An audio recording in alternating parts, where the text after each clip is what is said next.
primeira lição desse trimestre, último trimestre do ano. E a lição de hoje é Moisés, a diferença que a presença de Deus faz. Amém? O nosso texto áureo está em Deuteronômio, capítulo 34, versículo 10, que diz assim: E nunca mais se levantou em Israel profeta algum como Moisés, a quem o Senhor conhecera face a face. Amém?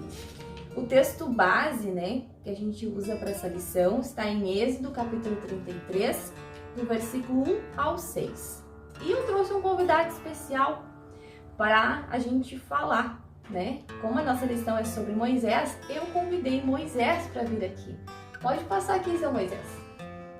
Sinta-se à vontade. Aqui, pode sentar aqui. Aqui? Isso, aqui. Para eles poderem te ver. Seja bem-vindo. Shalom. Que Deus te abençoe, obrigado por ter vindo. Amém. E a gente vai contar um pouquinho da sua história, tá? E a gente sabe que o Senhor, ele veio, da descendência de Abraão, ali de Isaac, Jacó, E também que Jacó, um dos filhos de Jacó foi José, que foi governador do Egito, que livrou o povo, de uma fome. E naquele tempo ali, a gente sabe que Deus fez uma promessa a Abraão, que era para ele sair da terra onde ele estava e ir em direção a uma terra que Deus havia de mostrar para ele. E junto com isso, Deus prometeu que a descendência de Abraão seria tão numerosa quanto a areia do mar, quanto as estrelas do céu. E realmente, o povo hebreu cresceu bastante, a ponto de o faraó daquela época querer e ordenar a matança dos meninos hebreus. Todos os meninos descendentes de hebreus de 2 anos para baixo deveriam ser mortos. E foi nesse contexto que o Senhor nasceu. E aí foi onde a sua mãe, a dona Joquebede, lhe escondeu num cestinho. Aí o Senhor foi encontrado pela filha do faraó, criado por ela no palácio, onde o Senhor aprendeu todo o conhecimento egípcio. E o Senhor, desde novo, já tinha aquele senso de certo e errado, de justiça. Tanto que quando o Senhor estava caminhando, vistoriando lá, o Senhor viu uma injustiça com um hebreu, um egípcio sendo injusto com um hebreu, e o Senhor acabou matando aquele egípcio. Aí o Senhor teve que fugir, e o Senhor fugiu para Midian. E lá o Senhor conheceu Jetro, E aí se casou com a filha dele, a dona Zípora, Você andou estudando, hein? Sim, eu gosto da sua história, seu Moisés. E aí o Senhor se tornou, pastor de ovelhas. E eu quero que o Senhor divida com nós um pouquinho como é que começou o seu chamado, a sua caminhada com Deus. Bom, foi assim, eu estava lá cuidando dos afazeres da fazenda, cuidando das ovelhas. De repente eu vi que estava faltando uma ovelha e fui atrás. Chegando perto de um lugar montanhoso, eu vi que havia uma espécie de uma sarça. Para aqueles que não sabem o que é uma sarça, é como se fosse uma árvore bem grande, só que ela é toda feita de folhagem de mato, assim, para que você entenda. E ela estava pegando fogo. Só que o que me chamou a atenção é que esse fogo não consumia ela. Esse fogo não queimava, ela se mantinha ali, parada, queimando. E eu vi que uma voz saiu daquela sarça, dizendo: Moisés. E daí eu logo vi que algo de sobrenatural havia. Então ali naquele momento eu tive o primeiro impacto com Deus. Deus falou comigo, falou dos seus planos que ele havia para mim e para o povo de Israel. E só que eu dei naquele momento ali eu não levei fé em mim. Eu sabia que Deus estava falando, mas eu não levei fé em mim. Eu comecei a inventar desculpas, como quem sou eu para poder fazer isso? Ou, por exemplo, qual é o nome do Deus que tu é? Porque lá no Egito nós sabíamos todos os deuses, Eles tinham um nome lá, os deuses. Eles tinham um nome, o que faziam, qual o poder deles. Foi onde Deus se apresentou para ti, como eu sou. Exatamente, ele disse eu sou, Então, assim como ele foi também com Abraão e com Isaac, como ele se apresentava, ele também se apresentou assim para mim. Então, naquele momento, e também eu fui falando, tudo bem, Deus, não sei o que, mas também fui falando outras coisas, por exemplo, mas eu não sei falar, eu não, sabe, tu quer que eu faça uma coisa que eu não sei falar, eu não sei chegar lá e dizer, o Deus me mandou lá, o eu sou me mandou. Entendeu? O senhor acha que não seria convincente o suficiente? Possivelmente isso aí, eu não tinha como fazer, mas Deus continuou insistindo, né? E também falei, manda outro, quem sabe manda outro, mas Deus não, continuou. Acho que foi nesse momento que Deus ficou bravo. Ficou um pouquinho bravo, né, porque eu já tava começando a botar muita desculpa na frente, né, então Deus mal, o cara falou, não, é tu mesmo que vai, e te digo mais, vai tu e teu irmão, se tu tem problema de falar, teu irmão vai te ajudar.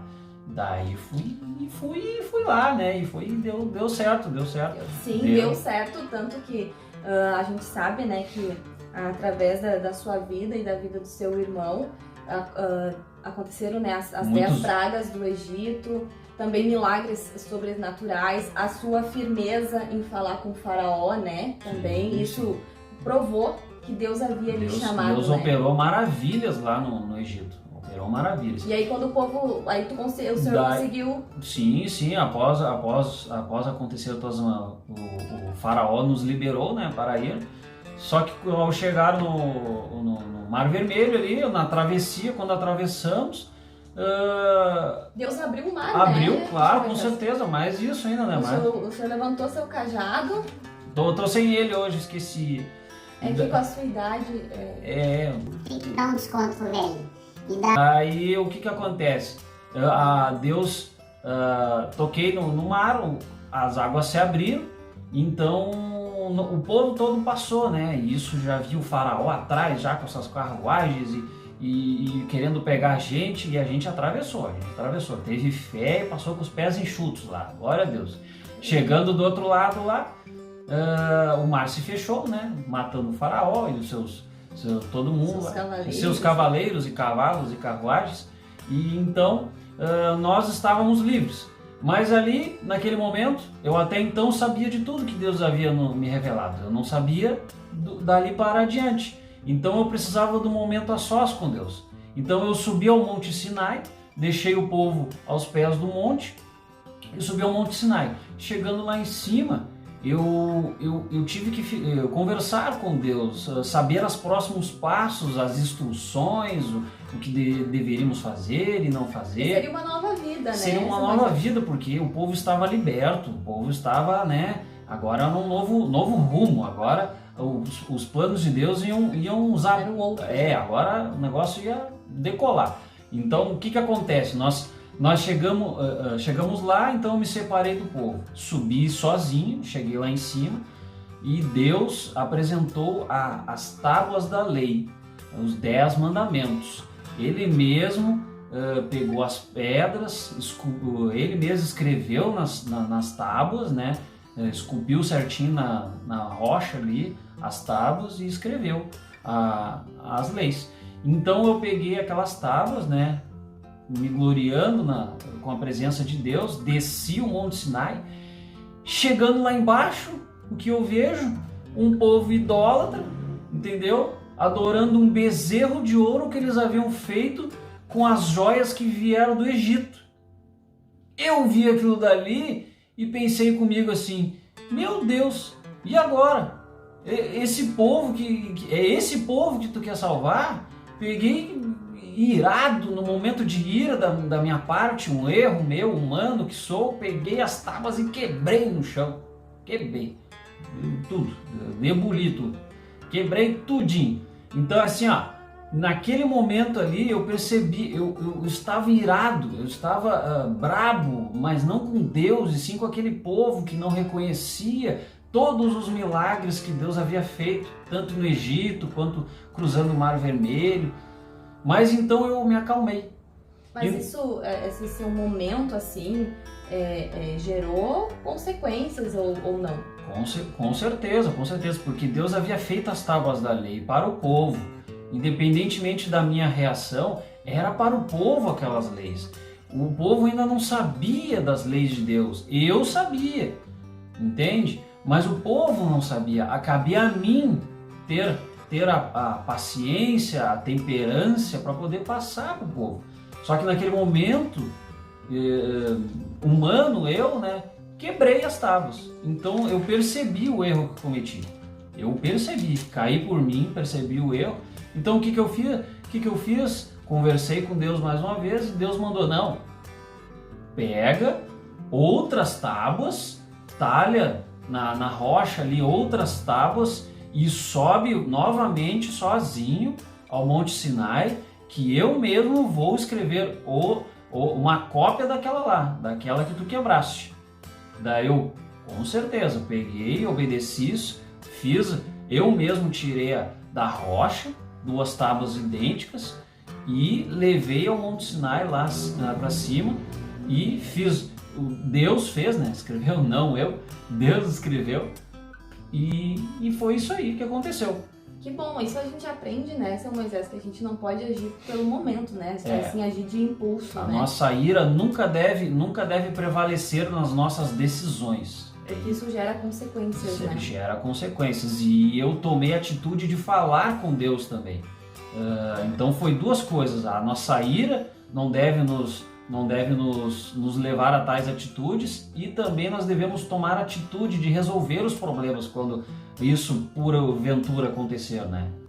Que bom. E logo depois, né, que o Senhor subiu, depois de novo, né, no Monte Sinai, Deus reescreveu as tábuas da lei, Deus também confirmou para o Senhor que cumpriria a promessa ao povo de Israel, né, de entrar na terra prometida. Sim, Deus falou que tudo ia acontecer conforme o planejado, conforme tudo que ele havia me dito sobre nós herdarmos a terra de Canaã, tudo que emana leite e mel, que ele ia correr com os heveus, com os jebuseus, e todo aquele povo que ficava lá, né, atrapalhando tudo. E daí o que acontece? Deus falou tudo isso, não, vai acontecer, só que tem um detalhe, eu não estarei no meio de vocês. E isso me chocou, porque até então Deus estava comigo o tempo todo. E eu estaria enfrentando uma situação onde a presença de Deus não estaria mais comigo. Mas a promessa ia se cumprir. A promessa ia se cumprir, mas a diferença está na presença de Deus. Eu disse para Deus que eu não daria mais um passo, mesmo que fosse para ir até a promessa. Muitas coisas poderiam acontecer no caminho. Se eu não tivesse a presença de Deus na minha vida, eu poderia sucumbir no caminho, entende? Então eu peguei e coloquei aquilo no meu coração e falei, Deus, eu não dou mais um passo sem a tua presença. Não dou mais um passo. Então foi isso que aconteceu. E Deus foi, né? Foi juntamente conosco. Contigo. Então, para o Senhor fazer parte da promessa, né, caminhar em direção à promessa é importante, mas não tão importante quanto priorizar a presença de Deus. Você deve buscar primeiramente a presença. A consequência vai ser o cumprimento da promessa. Porque você fazer parte da promessa não significa que você tenha a presença de Deus. Exatamente. Isso? Exatamente. E isso é uma lição para nós, né? E a gente vê, né, que São Moisés, ele é um bom exemplo para nós. De um homem que preferiu a presença do Senhor, priorizou a presença do Senhor na sua vida, a ponto de falar isso para Deus, dizer, Deus, eu não vou dar um passo sem que o Senhor vá comigo. E isso é uma maravilha, São Moisés. A gente sabe que o Senhor não entrou, né, na Terra Prometida, porque como o Senhor mesmo falou, o Senhor cometeu erros, né? Mas o Senhor viu, o Senhor conseguiu, né, avistar a Terra Prometida. Mas isso não anula o exemplo e a lição que o Senhor nos deixou. Na jornada nós cometemos erros tentando acertar, né? Exato.